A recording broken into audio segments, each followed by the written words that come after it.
Hi, everyone. I'm Michelle Cox, and I'm going to be reading just a little bit today from A Child Lost, which is book 5 of my Henrietta and Inspector Howard series. So the section I'm going to be reading is Clive and Henrietta are investigating a missing woman. She's a German immigrant, and they have traced her to a seminary, and they are now investigating the head of the seminary to see if they can get some information. So here we go. Please sit down, Monsignor Gaspari said with a gesture, closing the door behind them and gingerly taking a seat behind the desk. Now, what's this all about? Father Moran informs me that you're a private detective, he said carefully, glancing down at Clive's card, which had somehow found its way to a spot on the desk in front of him.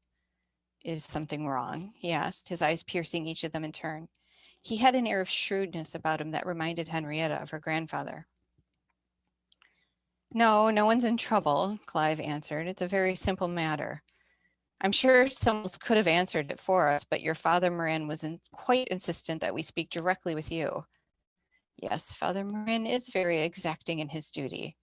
He was quite right to bring this to me, Monsignor Gaspari said dismissively. Now, perhaps you'd tell me what this is all about, he repeated with what seemed to Henrietta to be a rather insincere smile. We're looking for a young woman, Clive said, sitting back in his chair and crossing his legs smoothly. We believe she's employed here as a cleaner of some descript. Her name is Miss Klinkhammer, Lisa Klinkhammer. Ring a bell? Henrietta noticed the priest's right shoulder stiffen slightly.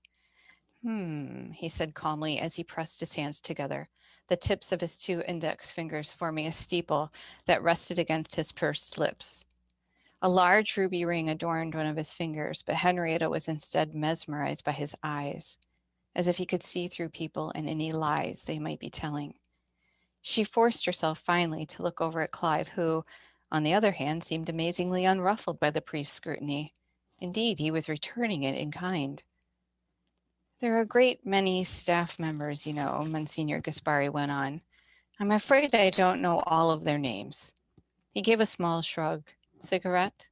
He offered Clive as he reached for a silver cigarette case on the top of his desk. He smoothly flipped it open and held it out.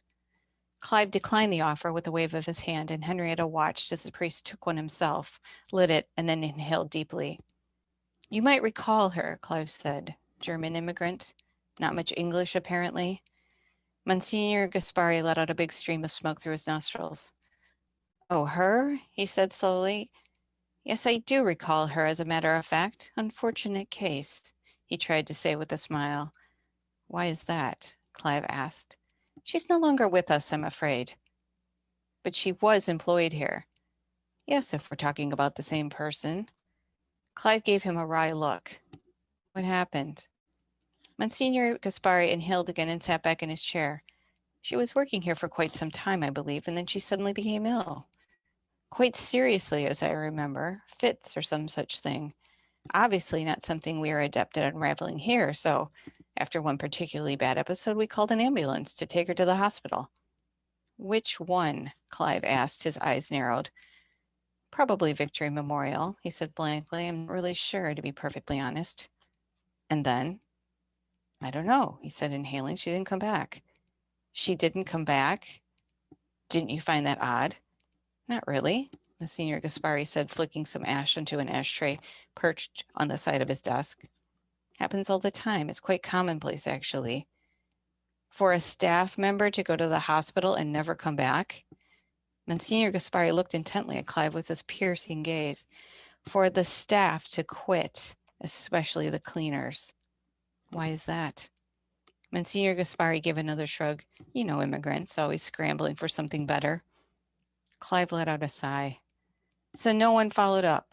No one went to see her. Not that I know of. Not in an official capacity. It wouldn't have been seemly. For a priest to visit a sick woman in the hospital?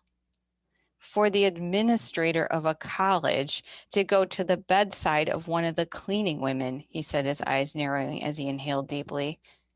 I'm a very busy man, Detective. The end. I'll leave you at that. So yeah, thanks for letting me have a chance to read. Hopefully it was intriguing and makes you want to go buy the book.